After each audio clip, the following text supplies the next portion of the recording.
Quit added sugar for 30 days after 60. By the end of the first week, you will know exactly where your sugar has been hiding. By day 30, you may have changed which foods you reach for without thinking. And the month will teach you something no diet plan can. Which changes are yours to keep, and which ones were never going to last. This is not a detox and it is not a cleanse. It is a 30-day lesson in noticing, replacing, and deciding. Let me walk you through it week by week, so you know what to expect and what to do when each part gets hard. First, the word that protects you from turning this into an extreme diet: added. Added sugars are sugars and syrups put into food during processing, cooking, or at the table. Honey, maple syrup, brown sugar, agave, and cane sugar all count. The sugar inside a whole apple does not count. The lactose in plain milk does not count. Those foods bring water, fiber, vitamins, and other nutrients alongside their natural sugar. This plan targets the added kind, the sweetness in drinks, sauces, yogurts, and packaged foods that makes it easy to consume a lot without feeling satisfied.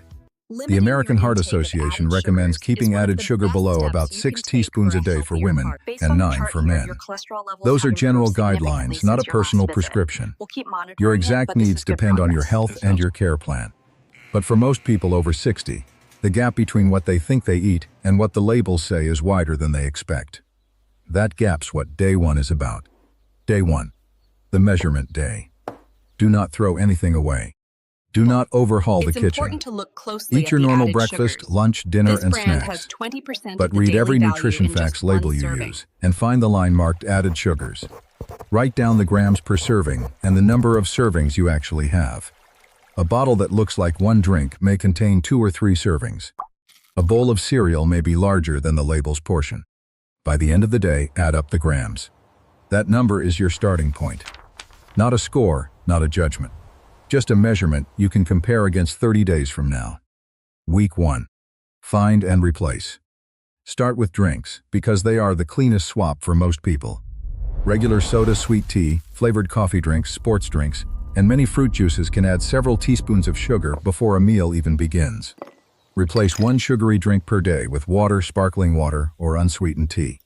If you put 3 spoonfuls of sugar in your morning coffee, step down to 2 instead of forcing yourself into a bitter cup you will abandon tomorrow. The best first swap is the one you can repeat. During days 2 and 3, give breakfast and snacks the same inspection.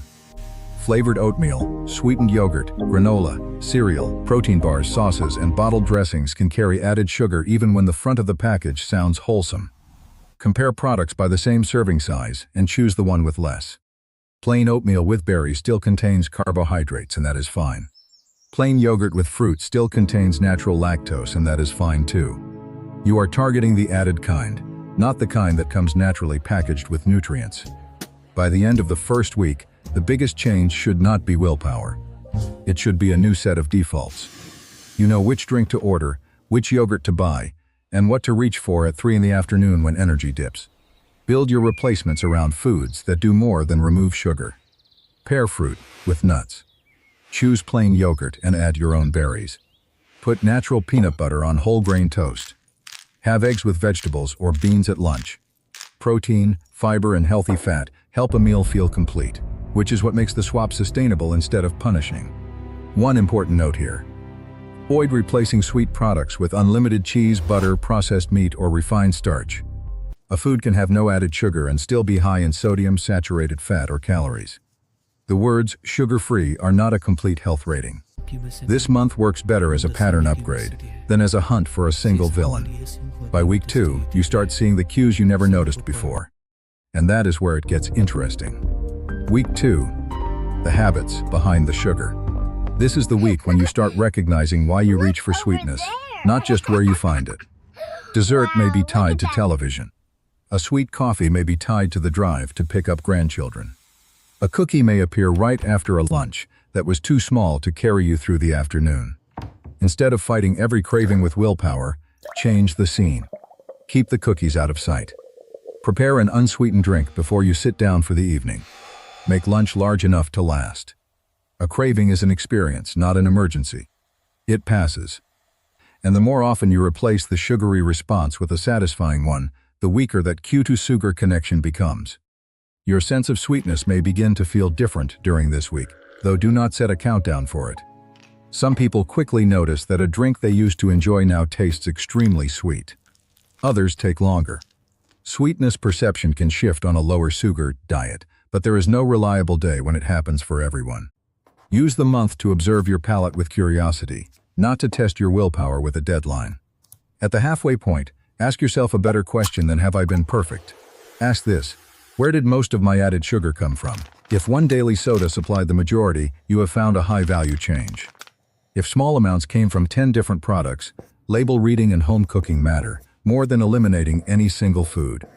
Write down 3 repeatable swaps that feel sustainable. That short list is worth more than a long diary of mistakes.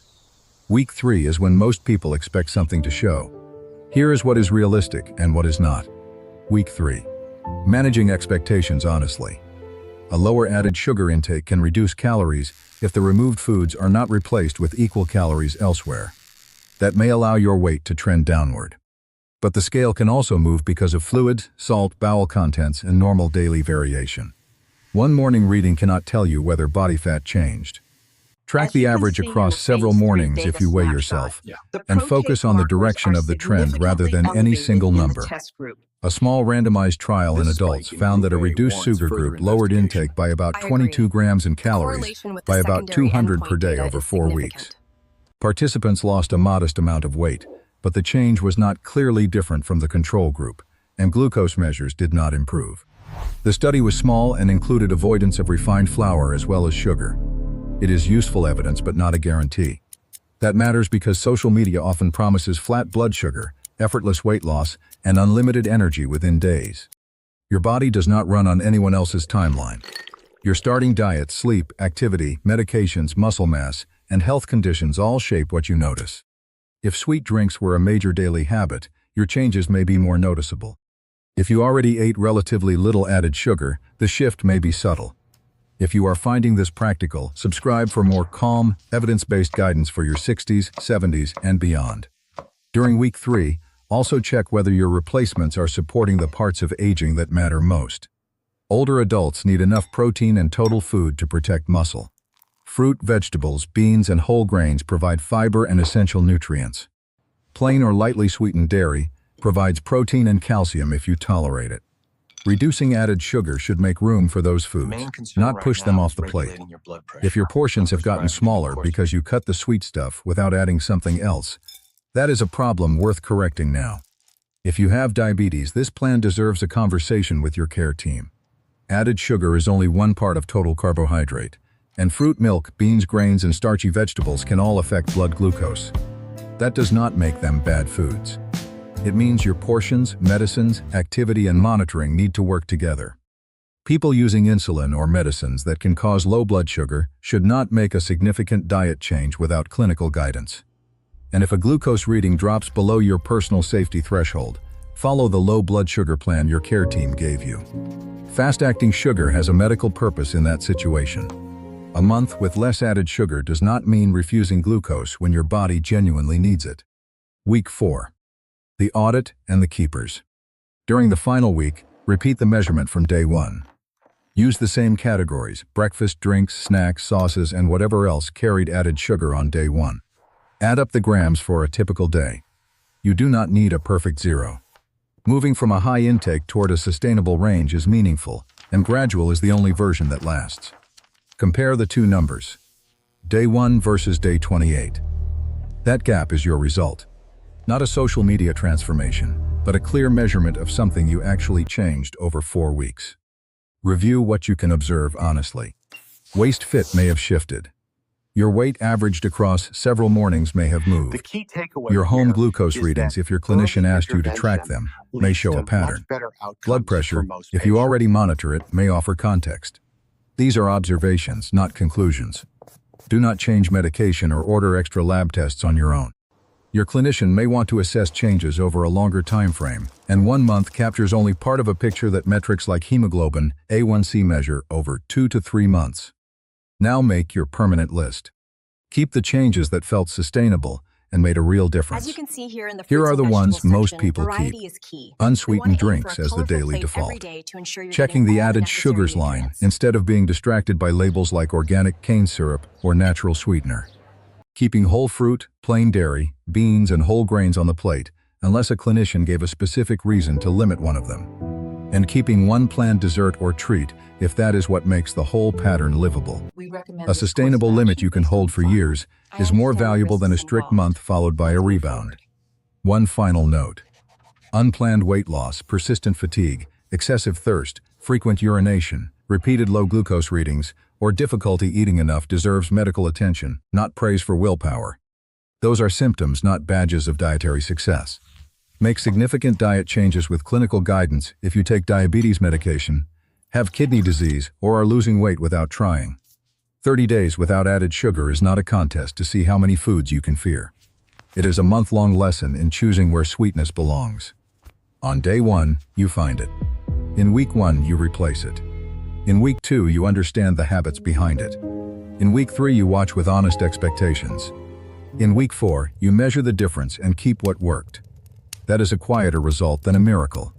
But it is the kind that can still be working for you a year from now. If this helped you set a realistic plan, there are more evidence-based senior health videos on the channel. Subscribe so the next one is easy to find, and I will see you in the next video.